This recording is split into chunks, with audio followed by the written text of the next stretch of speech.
MDRT decker මැයි මාස 18 වෙනිදා තිබ්බා. මේකෙදි මට හම්බෙච්ච ගොඩාක් ලයිෆ් ඇඩ්වයිසර්ස්ලා කිව්වේ ඒගොල්ලන්ට MDRT එක ඇචීව් කරන්න නැත්නම් MDRT එකෙන් ඊළඟ ලෙවල් එකට COT, TOT යන්න ඒගොල්ලන්ට තියෙන ලොකුම බැරියර් එක තමයි අප් මාකට් එකේ කොහොමද සේල්ස් කරන්න කියලා. ඔයගොල්ලෝ දැක්කා ඒකේ ලස්සන සෙෂන් එකකුත් තිබ්බා අප් මාකට් ගිහිලා විකුණන්නේ කොහොමද. හැබැයි මේ අප් මාකට් ගිහිලා විකුණන එක ප්‍රැක්ටිකලි අපි දියුණු කරගන්න ඕන දේවල් ටිකක් තියෙනවා.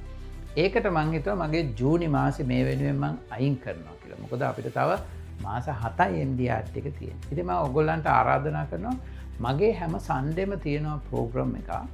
ඒ තමයි MDRT වලට යන්න අප් මාකට් එකේ කොහොමද සෙල් කරන්න කියලා. මේක දවස් 4ක ප්‍රෝග්‍රෑම් එකක්. දවස් 4ක් කියන්නේ සෙෂන්ස් 4ක්. every Sunday 7:30 to 9:30. Zoom එක හරහා ප්‍රැක්ටිකල් සෙෂන් එකක් කරනවා. ඉතින් මම ඔයගොල්ලන්ට ආරාධනා කරනවා මේ ප්‍රෝග්‍රෑම් එකට එන්න.